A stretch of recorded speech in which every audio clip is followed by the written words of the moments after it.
Amis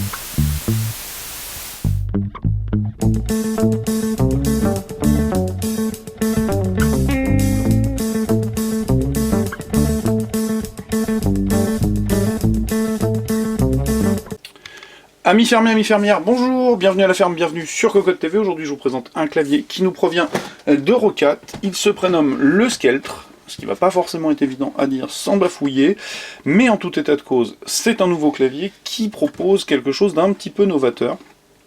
Alors pour être tout à fait honnête, Roccat l'avait déjà proposé avec le Cave XTD Digital, c'est-à-dire pouvoir faire converger à la fois votre smartphone ou votre tablette et votre PC de manière à n'avoir qu'une seule méthode pour piloter tout ça. Et bien aujourd'hui, Roccat pousse le concept sur le clavier avec quelque chose d'assez intéressant sur le papier, ce qui fait que je pense que je vais vous faire une présentation en deux parties, c'est-à-dire celle-ci sortie de boîte, parce qu'il est vraiment sorti de boîte, je ne l'ai pas encore branché, et une présentation quand j'aurai joué un petit peu avec, parce qu'il propose des choses intéressantes.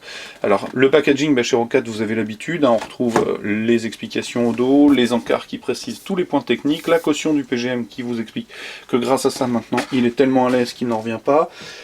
Le clavier en lui-même, bien vous l'avez sous les yeux. Du côté du bundle, on a trouvé, oui effectivement, un repose-poignet, la preuve en est, j'ai même pas encore retiré les autocollants. La pochette qui va bien avec le dépliant, on vérifie, les autocollants, en général c'est tout ce qu'on a, exactement. Les clauses de garantie, la planche d'autocollant, vous connaissez. On a une petite sacoche plastique, pochette plastique, pardon, avec deux câbles, un audio, donc 3,5 mm à l'équerre non plaqué vert, 3,5 mm non plaqué droit. On a un USB vers micro USB pardon, à l'équerre qui vont permettre normalement de connecter le smartphone ou la tablette à votre clavier. Alors évidemment, je vous le disais, c'est une présentation, donc je ne serai peut-être pas tout à fait précis, d'où le fait d'en refaire une deuxième incessamment sous peu quand j'aurai le clavier. Eh bien le voici, le voilà. Au niveau de la finition, c'est tout bon, pas de souci. Par contre, je vais être tout à fait honnête avec vous, derrière le Suora clavier mécanique doté d'une plaque aluminium du plus bel effet, eh bien celui-ci pêche un peu par un excès de plastique, d'autant que quand on le regarde dans la lumière, on a des petites différences de teinte. Voilà, il est bien fini, mais d'un point de vue qualitatif, valorisation du produit, on est encore un peu à côté, sachant que quand je vais vous parler du prix, je pense que vous n'allez pas forcément accepter. Parce que là, il y a quand même un tarif assez conséquent. Me semble-t-il de tête, et je ne dois pas dire de bêtises, 179 €. Alors, vous voyez, on a des touches low profile. Donc là, on l'a en layout AZERTY, c'est à peu près classique. On retrouve les touches du pouce. Alors, je ne vais pas vous le dire en anglais parce que je ne m'en rappelle jamais, mais c'est Tom quelque chose. Donc T1, T2, T3. Il est RGB, ça j'en suis sûr.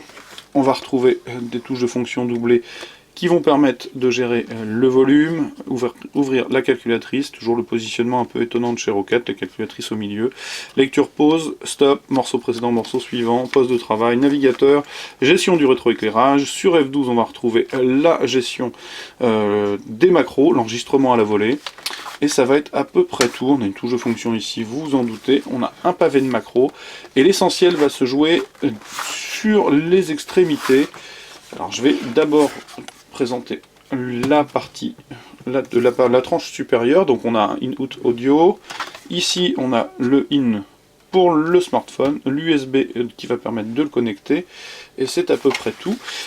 Ici nous avons une tranche caoutchoutée qui va permettre d'enficher son téléphone ou sa tablette, et du coup on va vraiment avoir la tablette juste ici, et je vous le représenterai sur leur vidéo suivante. Et de fait on a les boutons qui vont permettre de gérer.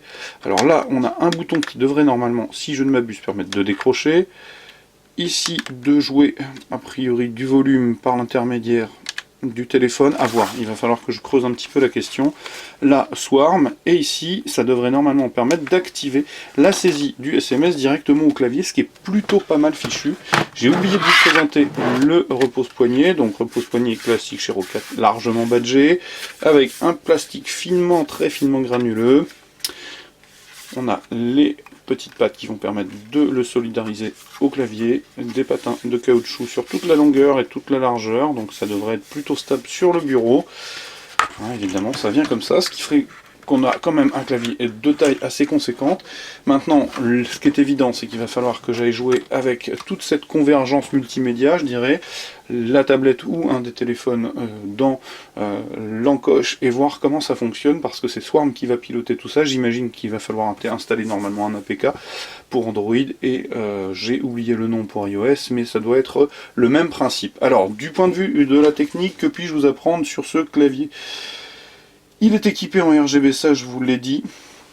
Il a donc les Thumbster Key, voilà, je ne m'en rappelais pas tout à l'heure, les 5 macros.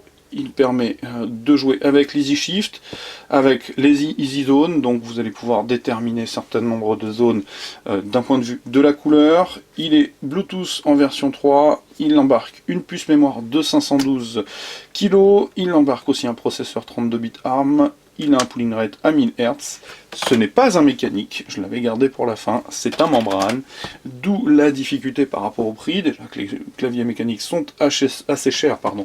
Et bien là il faut reconnaître que 179 € pour un membrane, même s'il fait Bluetooth et permet de piloter son téléphone ou sa tablette, ça fait quand même une belle somme, ceci étant a priori, tel que nous le visualisons sur l'emballage, c'est plutôt abouti. Et Freddy122, Simon Payne, nous explique que maintenant son téléphone est devenu sa tête de lance dans les batailles, donc à voir comment est-ce que ça fonctionne, c'est assez intéressant.